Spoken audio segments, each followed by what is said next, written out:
Two things. Number one, talking quietly and politely but firmly to our foreigners that please stop this. Don't give lectures again. Don't.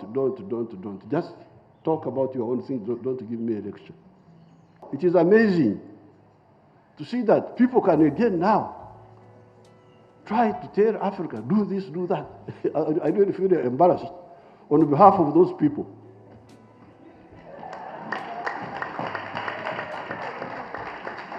How dare you? How dare you? So therefore, the idea of the foreigners giving lectures to the Africans should stop, because they should have learned this. But also, the idea by the African that Africa is poor should also stop, because it's not. All the human beings were started here in Africa. You are all Africans. If you see Chinese, Europeans, all those are former Africans.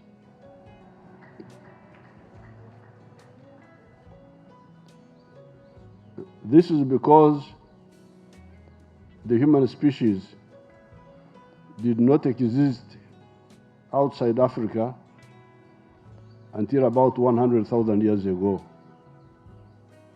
That's when these groups started living.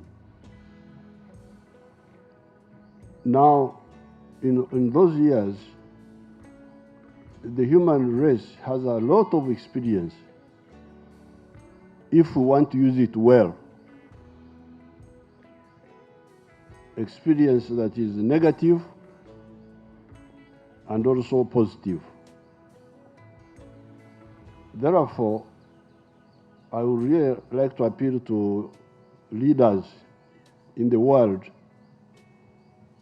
to stop shallow thinking. Small things, they are not able to see what is beneficial, and then they cause so much problem and selfishness, egocentrism, because the whole experience of the human race is there. So that arrogance of groups.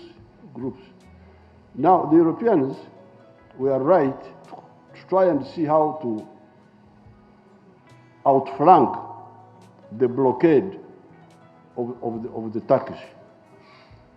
But the problem they made was that when they came to Africa and to Asia, they didn't come for trade, they didn't come for equitable interaction, they came for colonization. This is where the whole nonsense starts. So they start by taking slaves to the new, what they were calling the New World, and in the end, they establish colonies here. Therefore, to cut a long story short, by 1900, the whole of Africa is colonized except for Ethiopia. But the African people, they are tough people. They don't die easily. Africans are very tough.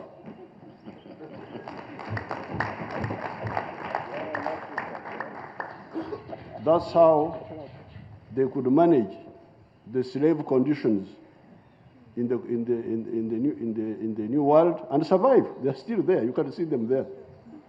They survived. So those who went to the New World survived.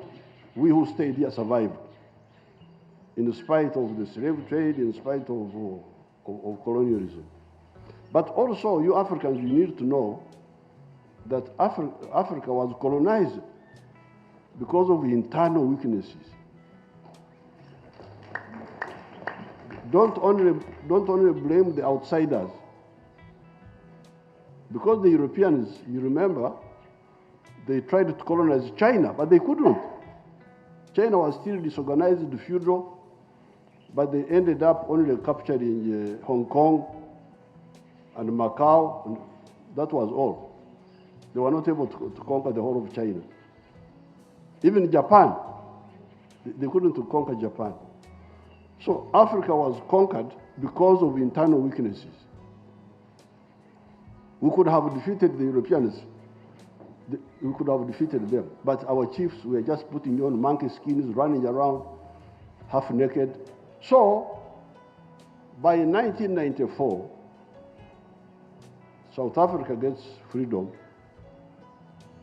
and we think we have ended the shame of African capitulation. And this was a good opportunity for the Western countries to stop nonsense. Because Africans are forgiving people, we don't hold grudges. We said, okay, the past is the past. Even some of the people have been saying reparations. Me, I have never joined those people to say, because it was partly our fault. Why didn't we defeat these idiots when they came here? Why are you conquered? You are an idiot yourself.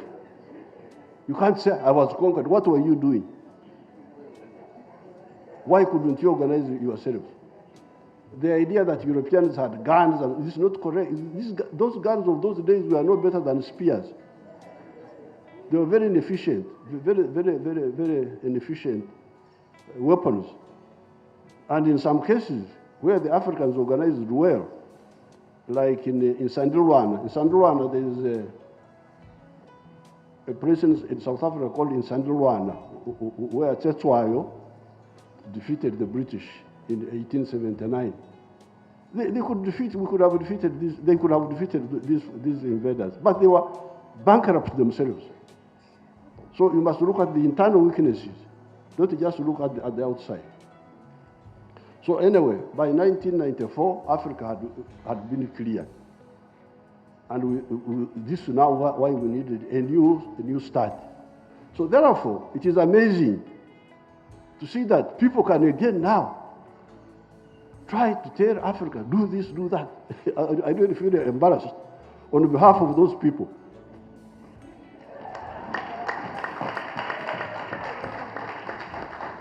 How dare you? How dare you? These people made a mistake. Again, it was our internal weaknesses. They invaded Libya, that NATO. They invaded an African country called Libya. So therefore, the idea of the foreigners giving elections to the Africans should stop, because they should have learned this. But also, the idea by the Africans that Africa is poor should also stop, because it's not. Now, recently, there was a war in Europe. Oh, said, we are going to starve.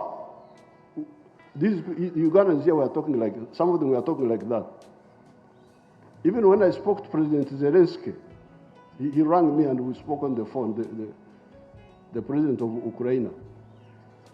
He was also telling me about food. That we can give food to you. I said, please, we don't need food in Uganda. We have got a problem of too much food here. We have to export it. So please, for food, so these people said, oh, there's a shortage of food. I said, what food? They said bread. But why are you eating bread? Why don't you eat cassava? You have got all the food you need here. Yes, we don't grow so much wheat because that's not our culture. Me, I don't eat wheat, I don't eat rice. I eat your food. And we have a lot of it here in Uganda. There are a few of our areas which have some shortage because they are a bit dry. But it's not because of lack of food, it's just lack of money to buy the food from the farmers to give it to them. So food. So therefore, two things. Number one, talking quietly and politely but firmly to our foreigners that please stop this. Don't give lectures again. Don't. Just talk about your own thing. Don't give me a lecture.